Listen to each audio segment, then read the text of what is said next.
have gone through 2 games. Can you, I guess, kind of assess your defensive line, maybe what you've liked, what you've been impressed with, and maybe some areas that still need to improve? All right, good question there. I should be prepared for that one. But no, honestly, feel like we've still, trying to go through some growing pains, even though we got some guys that have played that I've talked about. Just being crisp and sharp with the details, and certainly our conditioning as you get into game shape, something we got to get a little bit better at. But, we made a few plays here and there that were big plays, but can't say that we're firing on all cylinders right now. So we're leaving something to be desired in my mind, leaving some plays on the field, TFLs, pressures, sacks, some of those things that I think if we can clean up a few small things here in our technique and playing faster, that we'll see some more of that. But I think we need more production than we're getting right now. Coach, a big part of that game on Saturday was keeping Holt Nailers in the pocket, making him work under duress. How did you guys think you guys met that challenge against him? Rush lanes, we lost them a few times. We tried to, twist our way home. Some pass rush games, we were trying to take advantage of protections. And we got some guys to show up on the twist, but not to get too technical, but one guy's twisting in, one guy's twisting out kind of deal. And the guy that was getting out on the edge of the pocket maybe didn't get high enough on the quarterback, let him step out of the pocket.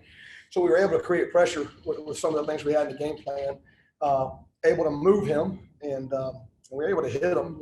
We hit him several times. We finally got to him late in the game. But, I hate when those quarterbacks get out. It drives me crazy. So I'd like to see us be a little more like, I was talking to Brandon, be cleaner with our games.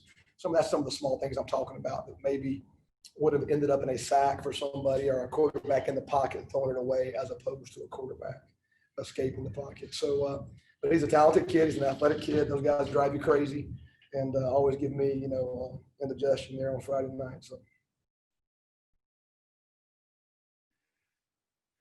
So, Coach, I'm sure you've gotten this sort of question before, but I kind of want to hear what the latest version is today here. Going into last year, you lost a bunch of upperclassmen. Then going into this year, you got COVID and the long list of opt-outs and all this going, and yet you guys still seem to be attacking pretty well, and gotten young guys making young plays. I guess the question is, what does the performance of basically all these guys, youth or not, say about your coaching staff and recruiting?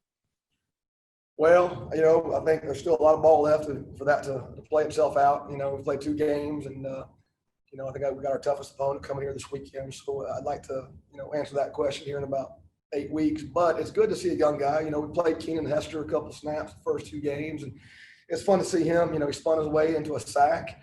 I think that's a lot of fun to see a kid, produce and see the fruits of his labor. We got Dallas Corbett in there, so we've been able to play some young guys. We played 12, 13 D linemen, which is always our goal. I think Randy does a great job. Some of the things he's done, calling the game, he does a great job getting a beat on people, and allows our guys to play into some plays, so to speak. And he calls a great game for us. And then I think the big thing is we've been real physical as a defense. And I think when you see some of the calls, fumbles, these are guys with big collisions that are jarring the ball loose. And I think when you see that probably excites us as much as anything. And we work turnover circuit every day. It's something we always stress. But I tell you what, to see the physical nature, I really do think we're hitting that guy, Ehlers, like you talked about him getting out of the pocket. We cut him down a couple times. He was slow to get up. And, that's what I like the most of what I've seen out of the unit, and as a defensive unit, is the physical nature in which we're playing right now. And this week we'll need it, because these guys, I think, are the most physical bunch we played last year. You mentioned Keenan Hester there. How has he developed this offseason, what did you think of his performance? He got his first sack. Yeah, it was a nice move. We call it a spin counter. He kind of got up the field, the guard overset him. A nice reactionary rush, spin counter to the quarterback. So, Keenan, I think I've talked about him earlier in camp. What he has probably more than anybody else in our D tackle position is the size. He's got the ideal size that we'd like to recruit to. You look at Kenny Turnier and Anthony Montalvo or Cam Good, even guys we play a lot and who have success in our defense aren't prototypical size. I think we'd like to recruit to the size of a Keenan. That's kind of what we'd like to play with here. And it's just, anytime you get a game, I remember my first game as a freshman, however many moons ago that was, everything's going fast. Everything is. You're just, Dallas Corbett, that was his first time he played since high school, and he'd only played 11 games in high school. So for young guys like Keenan and Dallas, what you hope the game slows down as we get into next few games. But I'd like to see him, continue. He's made some leaps. I've been pleased. But just to see them play in their phone booth and not let all the other things, that come with the game day get you going, which happens sometimes to young players. Happens to Josh Elliscar too. He had the pick 2 weeks ago. It was actually that was a missed assignment. He shouldn't have been doing that. He had the back in the flat, but attaboy, don't do it again, so happens with young guys. Shane, you talked a little bit about Tulsa. What is it about the Golden Hurricanes that you notice when you see them on film? Well, it's our offense. When you look at the coaching tree that these guys come off of, Philip Montgomery and some of the guys on the staff there at Tulsa are off that Baylor Art Briles tree. We had Jeff here, obviously, and Coach Hype, who run a similar system. So I think what they do is they tempo you. And I think you guys see it when we play people, what tempo can do. Fatigue makes cowards of us all, as they say. And, so they tempo you. And you really got to get aligned. You got to be able to communicate pre-snap and do it in a hurry. Those are the problems we cause people here with our offense, and that's the problems you see them cause people. And then they're really big. They've recruited to that offense. Big up front, finishers up front. I think you can tell they're coached to be nasty and physical, and I mean that in a complimentary way. And certainly their backs run hard. Big backs who run hard, and they're going to try to turn that 2-yard gain in the first quarter into a 3-yard gain in the second, a 4-yard gain in the third, and hopefully it's 5 yards for them in the fourth. That's kind of their mindset. And I just think they do a great job, being sold out to the run. They're committed to it, and their guys believe in what they're doing. So we just got to match that intensity for 60 minutes.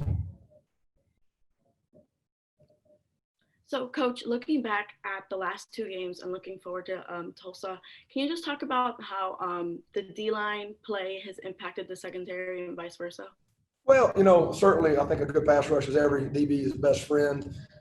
Getting the ball out on time, don't have time to double move. And I think, it's funny when we recruit, a lot of times I'm talking to D linemen on the phone and Coach Bell and Coach Martinez, hey, let me talk to them. They know what that brings to their room. And, again, I don't think we rush the quarterback like we want to. Again, I guess Sims, I can't remember. I know we didn't sack him. I don't know how many times we hit him or pressure him. Didn't feel like we landed a bunch that day. But, we had the pressure by Randy that resulted in a pick. It's been decent. And certainly it's one hand serves the other, right? The way we play up front.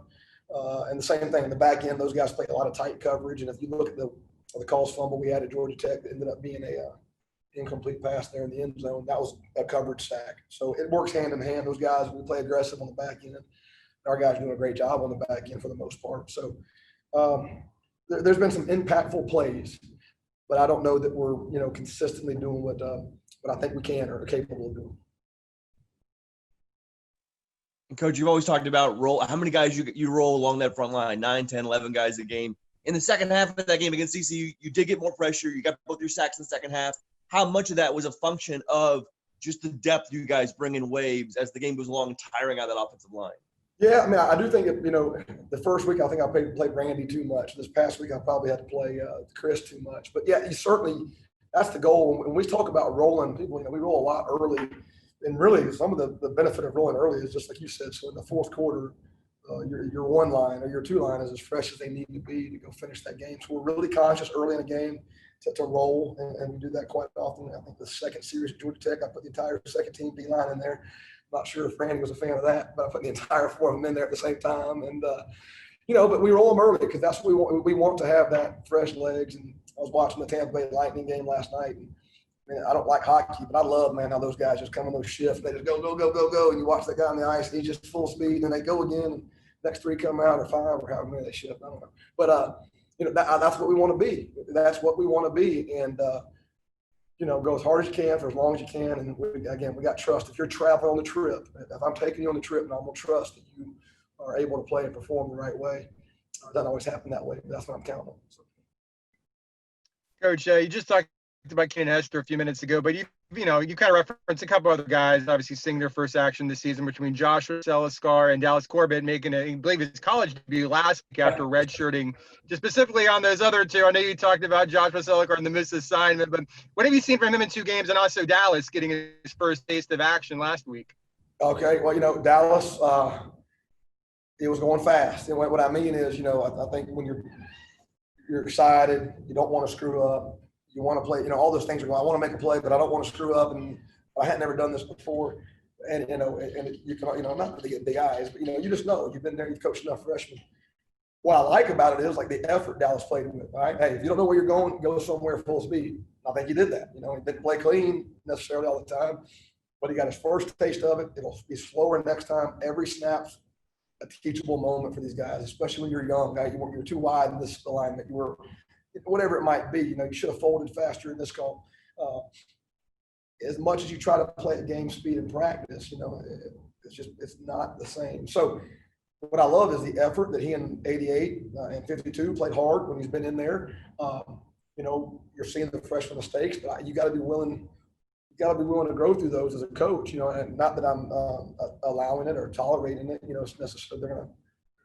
It's not what we're gonna coach them through it, but you do got to be willing to live through some mistakes with young kids. Dallas Corbett played 11 games in high school ever. Then he had a year off. That was his 12th game ever playing football. Keenan Hester played 2 years of high school football. So we took some guys that we believed in their athletic ability and knew there was a lot of growth that had to happen. And I think now they're getting game experience. It will happen faster. But I liked the effort they played. Okay, thank you, Coach. Thank you all. We'll be back with AC.